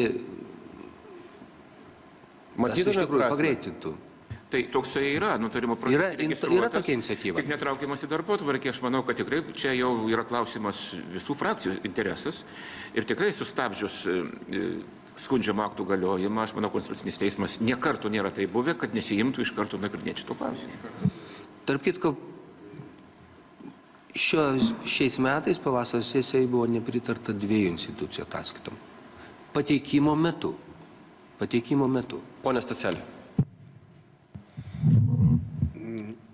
Aš tikiu, kad teisininkai gali paaiškinti viską ir gali pateisinti viską, bet iš tikrųjų aš norėčiau grįžti prie to motyvo, kurį minėjo mano kolegos ir kuris dabar yra paskendęs tuose ginčiuose. Iš tikrųjų, klausimas, mano supratimu, yra šiandien toks. Ir šis pokalbis, ko gero, nėra pono Pakso apkaltos proceso tęsinys, lygiai taip pat kaip noriu tikėtis, kad šis pokalbis nėra pono Uspaskicho bylos tęsinys teisme dėl sukčiavimo. Bet ir iš tikrųjų nėra taip, kad konstitucijai kyla pavojus dėl tam tikros politinės konjunktūros, kada Seime susiformuoja kažkokia konkreti koalicija, į kurią įeina be 5 minučių apeliacijos sukčių partijos, reiškia, vadovas ir buvęs nušalintas apkaltos prezidentas. Ir jie ima spręsti per politinius teisinius mechanizmus, ima spręsti savo problemas. Taip pat ir kėsindamėsi į mūsų konstituciją. Man atrodo, man toks įspūdis kyla, aš nesu teisininkas, aš nesu politikas, bet man toks įspūdis kyla, kad tiek pasikėsinimo į mūsų konstituciją dar senai nebuvo. Ir iš tikrųjų, ar mes savo konstituciją turim, jau privalom ginti nuo tokių pasikėsinimų. Mes matom, kad, pavyzdžiui, Seimo pirmininko pareigybė senai tapo politinio turgaus klausimų. Jau Seimo pirmininkui negalioja nei reputacijos, nei intelekto, nei išsilavinimo problemų. Tai yra politinis turgas. Ar konstitucija taip pat bus politinis turgus? Pone Šindeiki. Dar noriu vieną tokį iliustratyvų pavyzdį pateikti apie tai, kaip Seimas labai dažnai nesuvokia savo konstitucinės vietos. Kaip advokatui man teko dalyvauti byloje, kurioje yra pateiktas įrodymas Seimo laikinosios komisijos išvada priimta Seimo nutarimu, kurioje yra viena politinė partija pavadinta teroristinė organizacija. Ir įsivaizduoju teisėjo padėtį. Iškai kita pusė pateikė įrodymą, kad, žiūrėkit, bylinėjimas vyksta dėl garbės ir orumo. Vienos mens, kuris, aš negaliu vien pavardės minėti jo yra, kuris yra Turi teroristinės organizacijos požymių, buvo taip apkaltintas yra tuo, kad jisai, reiškia, parašė savo leidinyje frazę, kad viena politinė partija yra teroristinė organizacija. Jis parašė tiesiai, bet jis rėmėsi dokumentų. Ir aukšto labai teismo pirmininkas turi spręsti bylą, ar priimti į bylą įrodymą Seimo nutarimą. Ir teisėjas priima išmintingą sprendimą. Jis nepriima Seimo nutarimą, prima facie įrodymo, oficialaus dokumento parlamentų kaip įrodymo, kadangi tai yra nesąmonės. Nes tenais nėra pateiktų jokių rimtų įrodymų. Tiesiog yra nuomonės politikų. Čia yra pavyzdys, yra dar vienas, kaip Lietuvos politikai, parlamentarai, dėl politinės konjunktūros, apie ką kalbėjo mano kolegos, yra pasiryžę priimti bet kokį aktą, kuris jiems yra naudingas momentu. Dėl vairių konjunktūrų, dėl tam tikrų rinkiminių pažiūrų, dėl tam tikrų galimybių užimti geresnę poziciją koalicijoje ir taip toliau ir taip toliau. Tai mes turime iš tikrųjų tokius pavyzdžius labai, mano akimi žiūrint, labai pavojingus pavyzdžius, iš tikrųjų, kaip ir su Seimo statutu, kai parlamentarai iš tikrųjų nesuvokdami, kad jie turi tą konstituciją kaip rėmą savo veiklos, turi labai gerai išmanyti, ką jie gali ir ko negali. Ir nuolatinis vyksta bandymas įsikišti į kitų valdžių veikimą, į teismų veikimą, į veikimą prokuratūros, į veikimą vyriausybės ir taip toliau. Na, vėl galima tai pateisinti, mylint savo tėvynę, ją gerbent, suprantant jos istoriją labai sudėtinga, kaip jaunystė. Bet pats kaip žurnalistas, būdamas dar vis iki šiol, noriu pasakyti, kad ko gero mes nebegalime remtis tuo, kad tai yra jaunystė. Šita valstybė, Lietuvos valstybė, kaip valstybė demokratinė, egzistuoja ilgiausią laikotarpį mūsų visoje istorijoje. Ir mes neturime daug laiko mokytis to, kas yra sukurta vakaruose per šimtmečius. Mes turime tą greitai perimti. Ir man tik belieka apgailestauti, kad iš tikrųjų tas mūsų kelias progreso į demokratiją, į teisinę valstybę, jis yra toks lėtas ir aš vis dėlto turiu pripažinti, kad daugelis problemų, kurios kyla, iš tikrųjų kyla mūsų parlamente. Ir nenoriu susitaikyti su tuo, iš tikrųjų, kad tie žmonės, kurie turėtų reprezentuoti tautos valią, gali elgtis bet kaip. Profesorius Irašiūnas vienoje konferencijoje beje minėjime Konstitucinio teismo jubiliejaus yra pasakęs labai gerą frazę, kad priimdama konstituciją tauta save taip pat susisaistė tam tikrais dalykais, kurių jinai turi laikytis. Ir parlamentarai turi suprasti tai. Ir jie nėra laisvi tą valią tautos, bet kuriuo metu pakeisti, kaip jie įsivaizduoja, pasimdami savo daugiau galių, negu numatyta ir konstitucijoje. Bet mes turim visą eilę pavyzdžių ir tas, kur aš pateikiau, taip pat pavyzdį yra labai skandalingas mano nuomonė, tai, kad iš tikrųjų yra parlamentas nesuvokia savo mūsų konstitucinės vietos. Pone Bogdanai. Beklausydamas diskusijos, aš vis galvojau, ką reiškia pavadinimas diskusijos, kur esame. Nes čia yra daugiskaitoje sakoma mes, o galvoju, kas tie mes. 40 minučių buvo skirta vienam asmeniui, kuris nei kokiam giliom įžvalgom nėra pasižymėjęs, nei kokias šalies pragaištingas ar išganingas gairės yra nubrėžęs, tai tam išėjo 40 minučių. Kitas 20 minučių mes kalbame apie Seimą. Tai taip išeitų, kad tie mes, apie ką mes kalbame, tai yra valdžia ir tam tikri valdžios asmenys. Tačiau, kaip sakė vienas iš Konstitucijos tėvų čia esančių, gerbiamas profesorius Sinkevičius, Konstitucija yra visuomenės susitarimas. Tai jau vien kalbėdami apie tai mes rodome, kad mes tolstame nuo tos sampratos, kad tai yra visuomenės susitarimas. Ir ponia Makaraitytė, man atrodo, teisingai pastebėjo, kad Konstitucija vis labiau ir labiau tampa politinės kovos įrankiu. Tačiau skirtingai nuo to, ponas Vobolevičius yra pastebėjo šito diskusijoje, kad Konstitucija yra tarsi virvė surišti politikam rankas. Bet tai neaišku, ar jie vieni kitiem rankas raišioja, tai taip išeitų.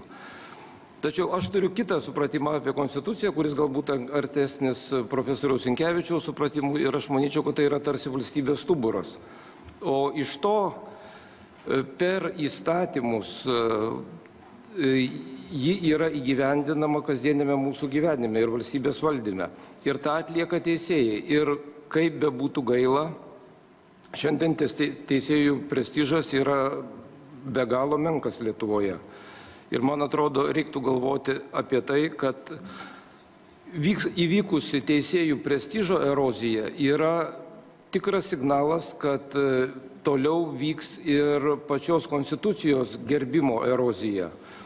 Man teko rengti keletą straipsnių apie žygaičių bendruomenę pagrasėjusią Lietuvoje. Tai ten žmonės dar šiandien, jie netiki niekuo, ką sako valdžia, bet jie rodo Konstituciją ir jie dar tiki Konstituciją. Tačiau jeigu jie pasiklauso tokios diskusijos, kam yra naudojama Konstitucija ir valandą laiko paklausė, jie išgirsta, kad yra vienas asmuo arba Seimas aptarnauja Konstituciją juos, tai jie vieną gražią dieną nusivils ir pagrindinių šalies įstatymų. Ir aš manau, mes turėtumėme tai kreipti daugiau dėmesio, kad ta Konstitucija turėtų tarnauti žmonėm. Nes, tarkime, nesenai priimtas Konstitucinio teismo išaiškinimas, kad buvo nekonstituciškai, neproporcingai sumažinti atlyginimai, kurie dabar turi būti atstatyti. Ir dabar vykdomas atstatymas, tai vėlgi yra tolesnis neteisingumo didinimas. Nes vėlgi aptarnaujami vėl tie patys valdžios žmonės, jiem yra atkuriami įstatymai, o tie žmonės pensininkai, kurie neaišku ar išgyvens iki to laiko, kada ateis jų eilė, jie yra vėlgi paliekami nuošalyje ir Konstitucija vykdoma tik tai tam tikrai grupiai žmonių. Ir aš galvoju, kad tai tikrai nedidina pasitikėjimo Konstitucija, nei tuo pačiu visa teisinė sistema šalies. Ir galbūt vėl prieisime prie to, kad vėl kas nors skųsis Konstituciniam teismui ir vėl klaus, ar buvo teisėta pradėti atlyginimo atstatymą nuo tam tikros grupės žmonių, ar visiems reikėjo proporcingai tą daryti. Ir vėl mes suksime tą patį iš naujo. Ir vėl vyks toliau erozija. Taip, bet turbūt jeigu mes atsakytumėm į klausimą, jeigu valdžia būtų dariusi pakeitimus raštingai, turiuomenį užuot mažinusi koeficientus, būtų mažinusi bazinius dydžius ir jokio konflikto nebūtų ir turbūt visuomenėje tai atrodytų visai kitaip, ar ne? Jeigu sprendimai, kurie galbūt ir buvo teisingi, daromi neraštingai, tai virsta 2 milijardų litų nauja skola mokesčių mokėtojams. Taip, bet Konfucijus yra gražiai pasakęs, kad ištaisyta klaida tai nėra klaida. Jeigu buvo padaryta klaida, tai reikia ištaisyti, bet nedarant kitą klaidą, ant kurios vėl kaip ant grėblio antrą kartą lipame. Taip, iš tiesų tai galėtų būti irgi mūsų viena iš diskusijos temų, bet turime labai ribotą laiką. Pone Juršėnai, ar galėtumėt pasidalinti savo mintimis? Iš ties diskusija yra labai įdomi ir man kaip buvusiam parlamentarui netgi yra ne visai patogu klausytis kai kurių dalykų. Bet kadangi labai ilgai dirbau ir esu studijavęs ne tik tai mūsų parlamentinį patyrimą, sakysim, pirmosios Respublikos su visais paklydimais ir su visom klaidom, bet taip pat ir kitų šalių parlamentinį patyrimą, tai aš nesakyčiau, kad mes esam pačiam gale arba patys kraštutiniai. Net šimtametės demokratijos arba šimtamečio parlamentarizmo šalys turi visokių nemalonumų, dėl kurių tenka raudonuot prieš visą pasaulį. Tai aš noriu šitą pabrėžti, kad iš mūsų tos diskusijos nesusidarytų vaizdas, kad mes esam patys blogiausi ir patys prasčiausi. Kad yra problema įgyvendinant Konstituciją arba yra problemų, tai jų tikrai esama ir atsakymas į klausimą, kur mes esame, aš sakyčiau, mes esame kelyje. Mes esam kelyje į pilnavertę demokratinę teisinę valstybę. O kelias yra duobėtas ir dėl istorijos, ir dėl konkrečių žmonių, ir galų gale dėl to, ką rinkėjai išrinko. Prašom neužmiršti šitos aplinkybės. Ne mes patys ateidavom į Seimą, arba Julius, ar kuris nors kitas, bet kiekvieną kartą mūsų rinkdavo. demokratiniuose daugiakandidačiuose rinkimuose. Šiandien išrinko tokius ir dabar reikia sudaryti valdžią. Kaip sudaryti valdžią? Tai va čia ir yra politika, kurią aš apibūdinu taip. Kas yra politikos esmė? Kaip pasirinkti tarp blogo ir blogesnio? Kuris variantas geresnis?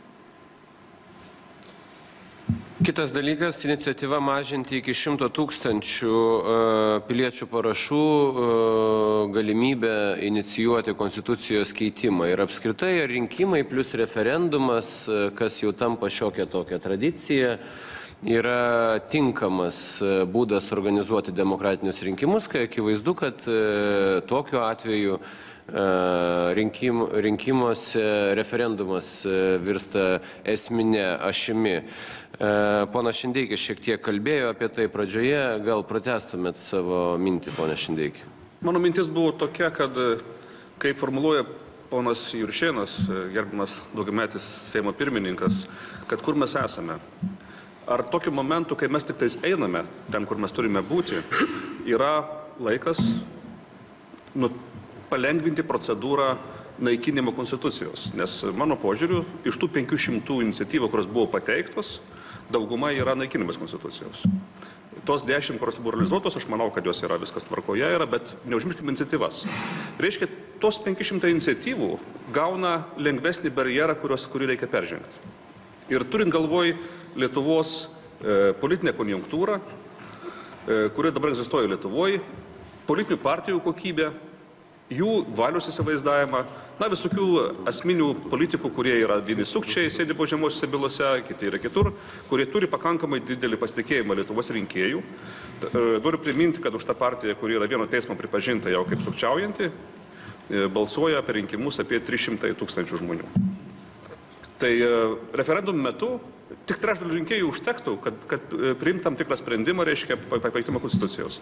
Ar mes tikrai esam pasiruošę tokiam momentui įžengti tokį labai pavojingą mūsų demokratijai laikotarpį su labai žemų barjerų, keičiančių mūsų valstybės stabilumo garantiją?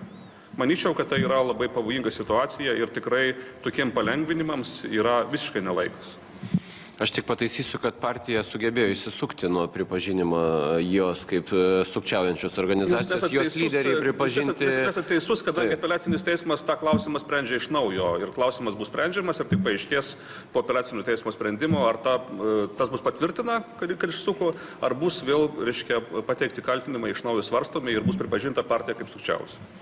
Prašau, ponia Juršėnai. Aš, mėly kolegos, norėjau dėl tų 300 000 pasakyti. Man atrodo, mes nepergyvenkim nei dėl tokio, nei dėl kitokio skaičiaus. Turėkim galvoj, kiek buvo rezultatyvių referendumų per 20 su viršų metų. Nors būdavo Seimo iniciatyva, būdavo žmonių parašai surinkti. Sakysim, buvo siūlymas būtent mūsų tuometinio Seimo iniciatyva, kad būtų sumažintas Seimo narių skaičius. Žmonės nenubalsavo. Liko tas pats Seimo narių skaičius. Referendumas buvo 96 metais. Ir kai aš važinėjau po Lietuvą ir iškeliamas tas klausimas, aš visada klausėjo. O sakau, kaip jūs 96 metais balsavot? Kai referendumui buvo pateiktas Seimo narių skaičiaus sumažinimo klausimas. Ne jau balsuot, sakė. Ne visi prisimena, kai kurie sakydavo, kad aš balsavau ir taip toliau, bet klausimas nebuvo išspręstas. Tai aš manau, kad tas barjero sumažinimas gal šiek tiek suaktyvintų žmonės. Bet tai nereiškia, kad automatiškai per referendumą bus nubalsuota. Pirmiausia, neateis tiek, kiek reikia. Ir antra, nebus pusės plus vieno rinkėjo nuo registruotų rinkėjų skaičiaus. Tai aš dėl šito dalyko per daug nepergyvenčiau, bet aš manau, kad kol kas, sutinku su Tamsta, to 300 000 skaičiaus nereikėtų keisti. Pane Laučiau. Lietuvos demokratija yra atstovaujamoji demokratija. Rinkėjai patikė valdžią žmonėms, kurių darbas yra priimti sprendimus, galvoti, ką daryti, kaip daryti. Jei mes patenkinsime visas tas iniciatyvas, kurios nesibaigė jau daugybę metų dėl referendumų, dėl parašų skaičiaus mažinimo, mes taip pasakom, kad kiekvienas rinkėjas yra politikas, kuris sprendžia, ką daryti ir kaip daryti, nepaisant to, ar jis išmano tą sritį, dėl kurios sprendžia ar ne. Ir aš tame matau tam tikrą pavojų, nes iš tikrųjų gali atsitikti kažkas panašaus į laidą klausimėlis, kada žmogus net ir neišmanydamas to, apie ką jis atsakinėja, vis tiek atsakinėja, turi savo nuomonę ir pasako daugybę juokingų dalykų. Kalbant apie valstybės valdymą, tokie atsakymai būtų jau nebejuokingi. Na, turbūt ar referendumai įvyksta ar neįvyksta, čia vienas klausimas, bet kitas klausimas, kokį poveikį jie daro tuo metu vykstantiem rinkimam. Referendumas dėl rublinių indėlių atstatymo tais pačiais metais irgi neįvyko, bet žinom, kokią įtaką tai padarė rinkimams. Partija, kuri ėjo su tuo lozungu, ji laimėjo rinkimus. Referendumas buvo gerokai anksčiau. Tvarkoj. Visagino atominės elektrinės, dėl Visagino atominės elektrinės referendumas taip pat neįvyko, bet jisai įtaką rinkimams nebejotinai padarė. Tai čia turbūt nereiktų taip vien susijęti su referendumo rezultatais, bet ponė Sabatauskas. Dėl atominės buvo 2 referendumai. Vienas neįvyko, kitas įvyko. Paskutinis jis įvyko ir 62% pasisakė... Taip, aš turiu omeny inicijuotąjį, kuris neįvyko. Taip, dėl darbo pratęsimo. Dėl darbo pratęsimo. Iš tiesų, praktiškai, jeigu kalbėti jau kaip politikui, turbūt nebūna ne vieno susitikimo visuomeniai, kad nebūtų keliami tie klausimai. Referendumo iniciatyvos skaičiaus sumažinimas, Seimo narių skaičiaus sumažinimas, įstatymo iniciatyvos teisė, kur 500 000 yra sumažinimas. Ir iš tiesų Seimo narių yra inicijuota dabar tokio nutarimų projektai dėl būtent teikimas pataisų sumažinimui šitų skaičių. Nes, kaip žinote, bet turbūt, aš nežinau, ponas Šindeikis turbūt turėjo omeny tik tai referendumo iniciatyvą ar iniciatyvą keisti konstituciją, nes nėra tokios iniciatyvos. Nėra tokios iniciatyvos mažinti 300 000 konstitucijos iniciatyvos teisiai. Yra tik iniciatyva dėl referendumo inicijavimo. Taigi, truputį, būkim tikslesni. Yra iniciatyva dėl referendumo inicijavimo ir taip jinai iniciatyva siūlo 100 000. Iš tikrųjų, koks tas skaičius turi būti? Konstitucijos tėvai nustatė 300 000. Aišku, tai nėra sugalvotas iš lubų skaičius. Tai buvo paremta ir atitinkamai kitų šalių praktika ir mūsų valstybės piliečių skaičiaus. Tai argumentai dažniausiai būna tokie. Štai mūsų gyventojų sumažėjo. Klausiu, ar piliečių sumažėjo? Atsakymą dažniausiai teikėjai nežino. Piliečių tikrai, jeigu ir mažėja, tai ne tik smarkiai kaip nuolatinių Lietuvos gyventojų. Bet nepaisant to, tokią teisę tiek žmonės, tiek Seimo nariai turi ir mes ją privalom svarstyti. Todėl dabar svarstymai yra būtent tos iniciatyvos. Ar 100 000, ar 200 000, ar 300 000, vis tiek tą klausimą reikės išspręsti. Ir dėl tokių dalykų, tik net pasakyčiau, kad ir apklausos liudija, kad iš tikrųjų žmonės nori tuos skaičius mažinti. Bet dabar mes bet kokiu atveju svarstydami, aš turiu minėjau, mes tiek Seimo nariai, tiek mūsų Teisėtvarkos komitetas prašysim ir specialistų išvadų, kaip visada. Ir priimsim sprendimą, koks jis bus, aš šiandien dar nežinau. Aš tik paantrindamas pono Šindeikiui galiu tik tai pridurti, kad jeigu galima rengti referendumą, tai galima referendume keisti ir konstituciją, ar ne? Tai, bet prašau. Aš galiu pasakyti gerbiamam Juliai, kad tų specialistų išvadų jau buvo prašyta. Aš pats esu rašęs vieną nuomonę, tiesa, ne jūsų komitetoje, Seime teisės ir, valdymo reformų savivaldybių reikalų komitetui, šituo klausimu prieš porą metų. Man susidaro toks įspūdis, kad nuomonių paprašoma, bet paskui jų nieks neskaito. Tai jūs paimkite, rasite visus argumentus tą nuomonę iš stalčiaus. Bet aš galiu pasakyti ją dabar labai trumpai. Man atrodo, kad yra labai neperspektyvu keisti šitą straipsnį, 9 straipsnį, kadangi jisai yra pats pirmajame skirsnyje, vadinasi, dėl šito straipsnio keitimo taip pat reikės rengti referendumą. Tikėtis, kad žmonės ateis dėl šito tiek, kiek reikia, kad jų ateitų, kad referendumas įvyktų. Jeigu tas referendumas būtų ne kartu su rinkimais, tai tikėtis, matyti, yra iš tikrųjų sudėtinga, kaip ponas Juršėnas sakė. Jeigu referendumas būtų rengiamas su rinkimais ir pas mus dėja kartais iš tikrųjų pateikiami argumentai, kad mes tokiu būdu sutaupysim ten keletą milijonų litų. Taip, sutaupysim keletą milijonų litų, galim paskui prarasti labai daug. Kai referendumas rengiamas, ypač jeigu referendumas yra tokių klausimų, kur visuomenės nuomonė yra pasidalinusi, tai nukenčia ir referendumas, ir rinkimai.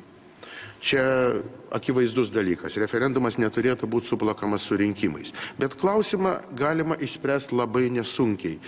Ir man atrodo, kad jeigu būtų truputėlį daugiau Seime konstitucionalistinio mąstymo, kurį čia rodė Vytautas Sinkevičius, kalbėdamas apie Seimo įstatymų ir Seimo statuto santykį su konstitucija, tai tas sprendimas labai paprastas. Šiandien pagal referendumo įstatymą, kurį vis tiek reikės keisti, nes reikės priimti konstitucinį įstatymą, Seimas jau kokį 1,5 metų įsipareigoja tą padaryti ir kol kas nedaro. Tai pagal dabar galiojantį referendumo įstatymą yra nustatomas parašų rinkimui tam tikras laikotarpis. Tai ne konstitucijos norma, tai įstatymo norma. Tas laikotarpis yra trumpas, ten 3-4 mėnesiai ir taip toliau ir taip toliau. Tai be to tas laikotarpis yra toks trumpas, kad iniciatoriai visuomet susiduria su problemam ir vis tas laikotarpis jiems dar sutrumpėja gerokai. Pavyzdžiui, kur nors renka parašus, įvyksta ginčas, ar galima juos rinkti kokiam nors prekybos centre, prasideda bylinėjimasis teismuose ir laikrodis tiksi, iniciatoriai nieko daryti negali, po to dar turi patikrinti tos parašus, suskaičiuoti ir atiduoti ponui Vaigauskui, kad jis juos ten truputėlį išbrokuotų. Tai, suprantat, jie turi labai nedaug laiko. Nustatykite metų terminą.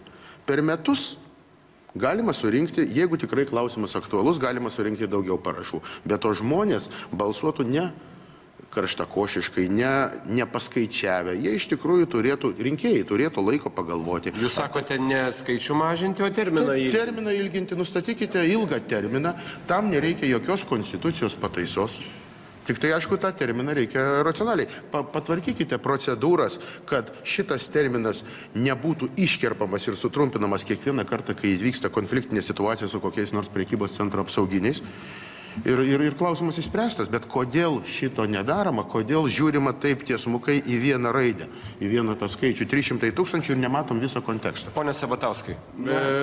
Daroma. Iš tikrųjų, racionalus siūlymas, bet tai irgi daroma, tai irgi svarstoma. Irgi svarstoma lygiagrečiai referendumo įstatymo pataisos. Ir vakar buvo Konstitucijos komisijos posėdį, kaip tik svarstamas tas klausimas.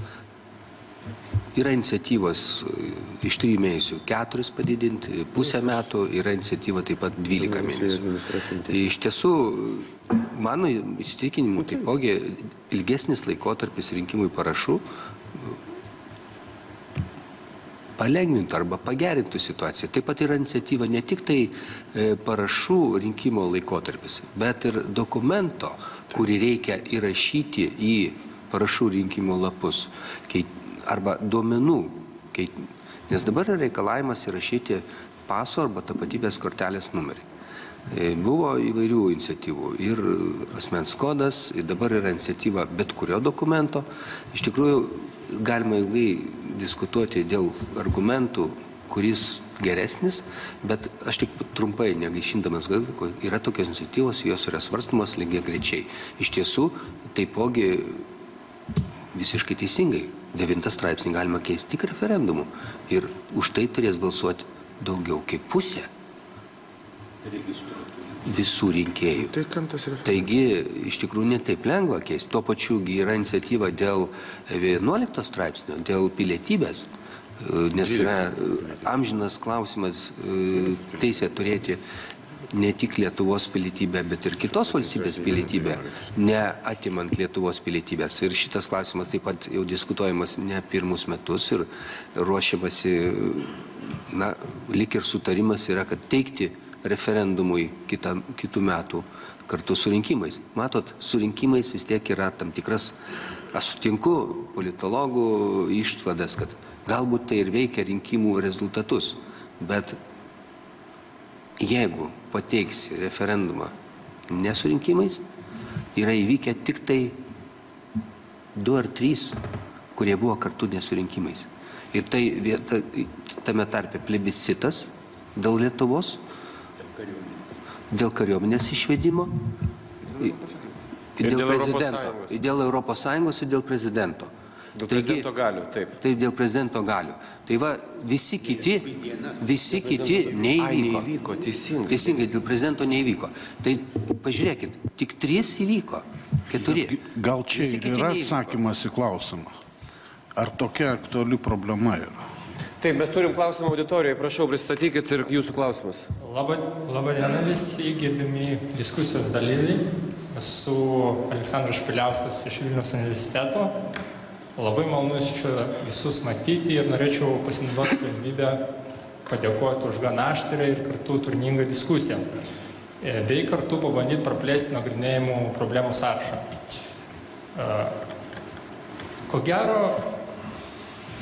čia ne kartą buvo minima tokia mintis, kad su visuomenė reikėtų kalbėtis kuo įmanoma sąžiningiau ir kartu, kad konstitucija yra visuomenės susitarimas, sutartis ir kartu, kad buvo minima, kad tokio svarbumo aktas turėtų būti keičiamas kuo mažiau, kuo rečiau. Bet žiūrėkit, kartu norėčiau pastebėti, kad pavyzdžiui, radio laidas mes ne kiekvieną vakarą ar dieną girdim, mes ne visada žiūrim televizorių, galbūt mes ne visada naudojamės išmaniosiomis technologijomis ar kitomis techninėmis priemonėmis ir panašiai, bet žiūrėkit, iš tikrųjų, ko gero, ne vienam iš mūsų šios nuostabios diskusijos metu atėjo galbūt vienas ar keli laiškai į elektroninį paštą. Kitaip tariant, noriu pastebėti, kad dabartinė visuomenė iš principo mes turim tokį atvejį, kai susipinę 2 gyvenimai. Realus ir gyvenimas elektroninėje, internetinėje erdvėje. Ir man klausimas būtų toks kaip pamastymų ir būtų įdomu išgirsti jūsų nuomonę. Ar nemanot, kad ateityje gali kilti tokių problemų, ar netgi galbūt bus būtinybė pakeisti ar papildyti konstituciją tam, kad apsaugoti mūsų gyvenimą internetinėje erdvėje aukštesnių lygių? Nes kol mes neturim jokių precedentų, niekas apie tai tarsi ir nekalba. Nėra jokių diskusijų, jokių konferencijų rengiama šio klausimu. Egidijus Kūris jau nori jums atsakyti, prašau. Ne, tai aš labai trumpai 2 sakiniais. Aš manau, kad ne, nes tada galima kelti klausimą, kad ar mums nereikia dar kažko naujo. Technologijos vystosi labai greitai. Ir teisė visuomet atsilieka nuo technologijų. Bet konstitucija yra ypatingas aktas. Tai yra aktas be spragų. Jisai sudeda pagrindinius principus ir šitais principais reikia vadovautis. Ir aš manau, kad konstitucija yra tie principai, tik tai gal dar nebuvo atitinkamų bylų, kuriais vadovaujantis galima ginti ir mūsų privatų gyvenimą, kuriam iš tikrųjų internet erdvė kelia įvairiausių pavojų. Aš galiu pasakyti, kad Jungtinių Amerikos valstijų konstitucija yra gerokai senesnė, skaičiuoja jau 3. šimtmetį, bet jų aukščiausiasis teismas kartas nuo karto sprendžia bylas ir nustato, kad tam tikras reguliavimas prieštarauja arba neprieštarauja institucijai, reguliavimas, kuris nustato tam tikrus apribojimus internetiniai erdvei.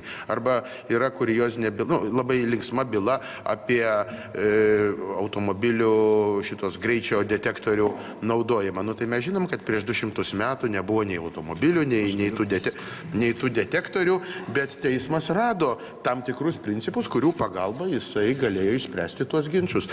Tai manau, kad vien dėl to, kad technologijos labai greitai plečiasi, tai tikrai konstitucijos taisyti nereikės. Privataus gyvenimo apsauga tenai yra, lygiai taip pat kaip ir tam tikri draudimai piknaudžiauti informacijos laisvę ir taip toliau. Aš, kadangi mes dar turime šiek tiek laiko, mes pradėjom kalbėti apie internetą, pacituosiu 25 straipsnio ištrauką konstitucijos ir tada iškart bus klausimas turbūt vėlgi ponui Kūriui, po to žiniasklaidos atstovams.